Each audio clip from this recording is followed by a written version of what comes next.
Hey everybody, Hi. I'm Dr. Philip Oubre. I'm Aubree. And we're going to be talking about how to feed your kids. This is a big topic, and as a parent, I did it wrong for a while and learned some things along the way. And now I kind of coach my other patients and things through this. And I do want to let people know that we are a family medicine based practice. So we see children, we see adults, we see elderly, we see all ages.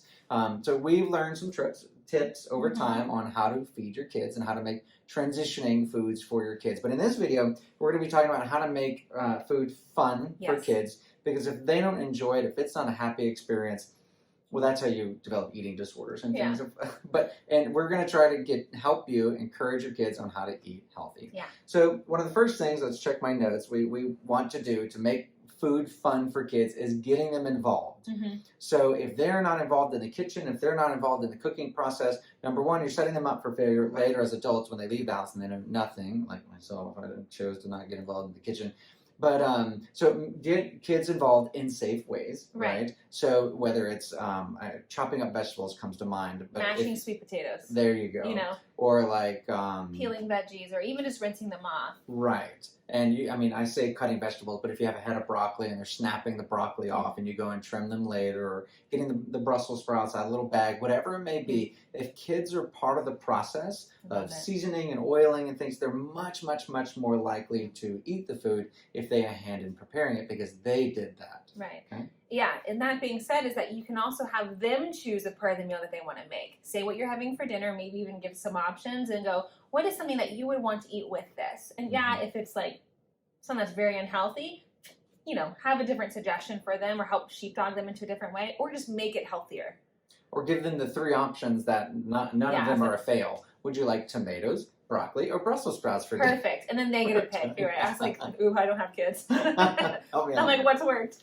Another one that's really fun and exciting is growing their food. Kids love to grow their own food and then pick it off the plant and then eat it. Now, it doesn't have to be perfect. So, like, I have this tomato plant in my house that grows in one of those lit things that's plugged in the wall, and it shines a light, and it's a hydro, indoor little planter. And so it grows a few tomatoes every now and then, and my kids love picking it off. But it's an easy way to pick a few off the plant and then supplement with ones from the grocery store. That's easy. And then they're excited because they picked it off the plant. Right.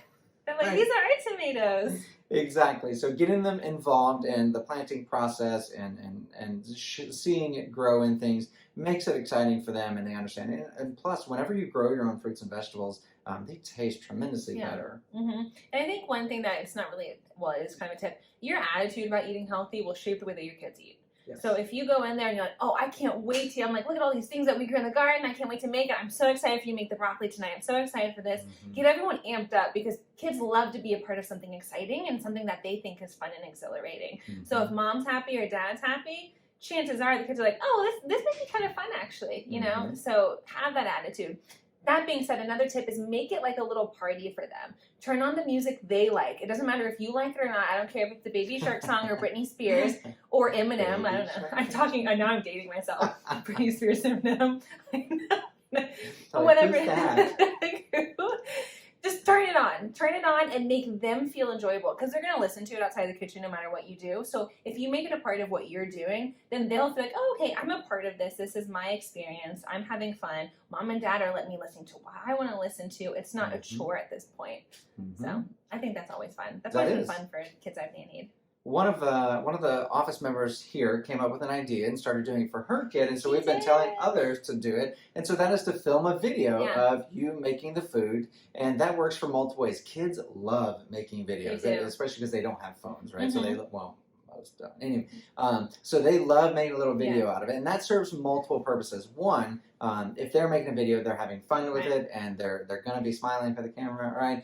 And then two is they get to put that online, and they get to share it with others if you choose, of course, and all that. But three is, in the future, when they go to make that broccoli again, you can say, watch your video on how you did it so that I don't have to teach you a million times.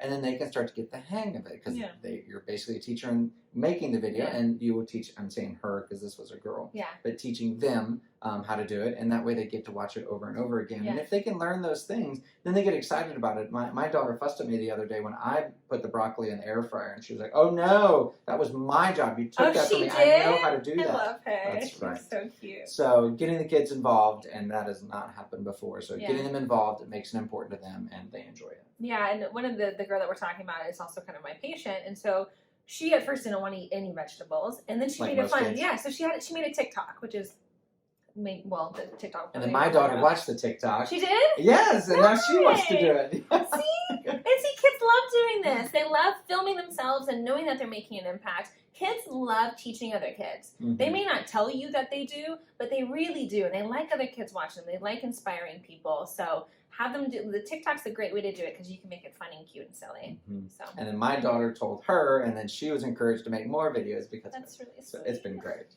We're And then so we have savvy. one more bonus tip, and that bonus tip is to use color as Mhm. encouragement, even if it's a little bit of a white lie. But the problem with American diets oftentimes is when you look down at the plate, you see the same color. Yeah. It's browns and whites, right? Yeah. The chicken's white, the French fries are white / brown.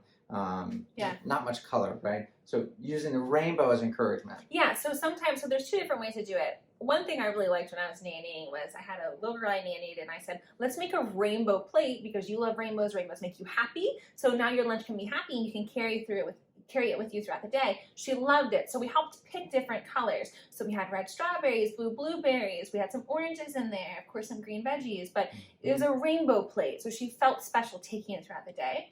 The next thing that you can use is verbiage. So kids automatically hear good for you and healthy as a deterrent. They're like, I love this little infographic I saw once. It was like kid number 1 said this is healthy. Kid number 2 said, okay, we're not going to do it. Right? The second that your parents tell you it's healthy, you don't want to do it. Right. So it'll be changing based by age ranges, but like 0 to 4 years old, you'd say like yellow foods make your cuts heal. Right? Mhm. But when they're older, you're like, hey, yellow foods have vitamin C. They're in a ton of fruits and veggies that we eat, and that helps your body heal cuts faster. So you can change the way that verbiage is. So something to, like, if you can think of this for like a superhero, like maybe like Wolverine heals really fast, right? Mhm. So you can be like, Wolverine eats a lot of vitamin C, which is in the yellow fruits, and that's why his cuts heal. Or something really silly that just kind of makes them involved. Because when they know what happens to their body and they're involved in it, they're like, oh, okay. Like, I don't know, red foods make your heart strong, make you love more, things like that. They're like, oh, I want to love more.